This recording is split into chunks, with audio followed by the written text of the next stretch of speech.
പുതിയൊരു വീഡിയോയിലേക്ക് എല്ലാ മാന്യ പ്രേക്ഷകർക്കും സ്വാഗതം. ഇന്ന് ഞാൻ നിങ്ങളുമായി പങ്കുവെക്കുന്ന അപ്ഡേറ്റ് WWE ഇപ്പോൾ പുറത്തേക്ക് വിട്ട ഒരു ബ്രേക്കിംഗ് ന്യൂസിനെ സംബന്ധിച്ചാണ്. മറ്റൊന്നുമല്ല, സമ്മർ സ്ലാം എന്ന ഇവൻറ്റിനെ സംബന്ധിച്ച് WWEൻ്റെ ചരിത്രത്തിൽ ഇടം നേടാൻ പോകുന്ന ഒരു ബ്രേക്കിംഗ് ന്യൂസാണ് ഇപ്പോൾ ട്രിപ്പിൾ എച്ച് പുറത്തേക്ക് വിട്ടിട്ടുള്ളത്. WWE നൽകുന്ന അപ്ഡേറ്റ് അനുസരിച്ച് അല്ലെ സമ്മർ സ്ലാം 2 ദിവസമായിട്ടാണ് നടക്കുന്നത്. ഇന്ത്യയിൽ ഓഗസ്റ്റ് 2-ാം തീയതിയും ഓഗസ്റ്റ് 3-ാം തീയതിയുമായിരിക്കും സമ്മർ സ്ലാം ടെലികാസ്റ്റ് ചെയ്യാൻ പോകുന്നത്. അപ്പോൾ സമ്മർ സ്ലാം ആദ്യമായിട്ടാണ് സമ്മർ സ്ലാമിൻ്റെ ചരിത്രത്തിൽ, അതുപോലെ തന്നെ റസൽമേനിയ അല്ലാതെ മറ്റൊരു പ്രീമിയം ലൈവ് ഇവൻറ്റിൻ്റെ ചരിത്രത്തിൽ 2 ദിവസത്തെ ഇവൻ്റായിട്ട് നടത്തപ്പെടാൻ പോകുന്ന ഒരു ഇവൻ്റായി മാറാൻ പോകുന്നത്. നിങ്ങൾ ശ്രദ്ധിക്കേണ്ട ഒരു കാര്യം, 2024 അതായത് ഈ വർഷത്തെ സമ്മർ സ്ലാം അല്ല, അടുത്ത വർഷത്തെ സമ്മർ സ്ലാം അല്ല, അതിനുശേഷം വരുന്ന 2026 സമ്മർ സ്ലാം ആണെന്ന് നിങ്ങൾ പ്രത്യേകം ശ്രദ്ധിക്കണം. അപ്പോൾ ഇതിനെ പ്രൊമോട്ട് ചെയ്യുന്നതിൻ്റെ ഭാഗമായി WWEയും ട്രിപ്പിൾ എച്ചും പ്രത്യേക വിട്ട ഒരു വീഡിയോ ആണ് ഞാൻ കൂടുതലും ശ്രദ്ധിച്ചത്. അതിൽ ഏതൊക്കെ റെസ്ലേഴ്സിനെ ഉൾപ്പെടുത്തിയിട്ടുണ്ട് എന്നുള്ളതാണ് എൻ്റെ ശ്രദ്ധയിൽ വന്ന ഒരു കാര്യം. അതിൽ നമ്മൾ കുറേയധികം ടോപ്പ് സ്റ്റാർസിനെ കാണാൻ സാധിക്കുന്നുണ്ട് എന്നുണ്ടെങ്കിൽ നമ്മൾ നോക്കിയത് ബ്രോക്ക് ലെസ്നറിനെ സംബന്ധിച്ചുള്ള ഒരു അപ്ഡേറ്റ് ആണ്. കാരണം മിസ്റ്റർ സമ്മർ സ്ലാം എന്ന് അറിയപ്പെടുന്ന ബ്രോക്കിൻ്റെ എന്തെങ്കിലും ഒരു അപ്ഡേറ്റ് ആ ഒരു വീഡിയോയിൽ ഒളിഞ്ഞു കിടക്കുന്നുണ്ടോ എന്നുള്ളത് ഞാൻ ശ്രദ്ധിച്ചു. അതിൽ നിന്ന് എനിക്ക് മനസ്സിലാക്കാൻ സാധിച്ചത്, അവസാനമായി ബ്രോക്ക് ലെസ്നറും റോമൻ റീൻസും സമ്മർ സ്ലാമിൻ്റെ മെയിൻ ഇവൻറ്റിൽ ഏറ്റുമുട്ടിയത് ഒരു ലാസ്റ്റ് മാൻ സ്റ്റാൻഡിംഗ് മത്സരമായിരുന്നു.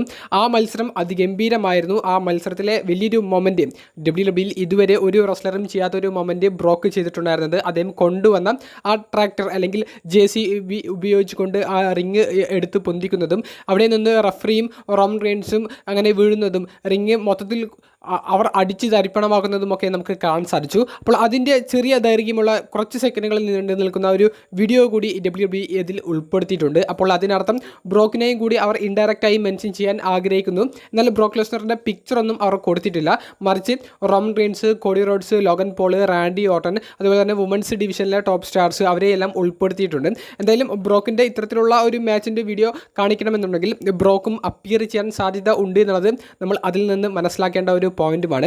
എന്തായാലും സമ്മർ സ്ലാമും റസൽമേനിയ പോലെ ഇത്തരത്തിൽ വലിയ ഒരു ഇവൻ്റായി നടത്താൻ, അതും 2 ദിവസം നീണ്ടു നിൽക്കുന്ന ഒരു ഇവൻ്റായി നടത്താൻ WWE തീരുമാനം എടുത്തിരിക്കുന്നു. അപ്പോൾ എന്തുകൊണ്ടാണ് ഈ ഒരു 2026 സമ്മർ സ്ലാമിലേക്ക് ഇത്തരത്തിലുള്ള ഒരു അനൗൺസ്മെൻറ്റ് നടത്തുന്നത് എന്ന് ചോദിക്കുമ്പോൾ, അടുത്ത വർഷത്തിലെ റസൽമേനിയ ഈ ഒരു സിറ്റിക്ക് കിട്ടുമെന്ന് വിചാരിച്ചുകൊണ്ട് കുറേയധികം അവർ പ്രതീക്ഷിച്ചിരുന്നു. എന്നാൽ ലാസ് വേഗാസ് എന്ന് പറയുന്ന സിറ്റിയിലേക്കാണ് റസൽമേനിയ അനൗൺസ് ചെയ്യപ്പെട്ടത്. അതുകൊണ്ട് തന്നെ ആ സിറ്റിയിലെ അതോറിറ്റി അവരെ ഒന്ന് സന്തോഷിപ്പിക്കാൻ വേണ്ടിയിട്ടാണ് 2026 സമ്മർ സ്ലാം അവർക്ക് കൊടുക്കുന്നത്. അതും ചരിത്രത്തിൽ ആദ്യമായി 2 ദിവസം നടത്തപ്പെടുന്ന ഒരു സമ്മർ സ്ലാം ആയിട്ട്. അതുകൊണ്ടാണ് ഇത്തരത്തിലുള്ള വലിയൊരു അനൗൺസ്മെൻറ്റ് ഇന്ന് WWE പുറത്തേക്ക് വിട്ടത്. വീഡിയോ സംബന്ധിച്ചുള്ള നിങ്ങളുടെ അഭിപ്രായങ്ങൾ കമൻറ്റ് ബോക്സിൽ ഒന്ന് രേഖപ്പെടുത്തുക. അപ്പോൾ അടുത്തൊരു വീഡിയോയുമായി കാണുന്നത് വരെ ബൈ.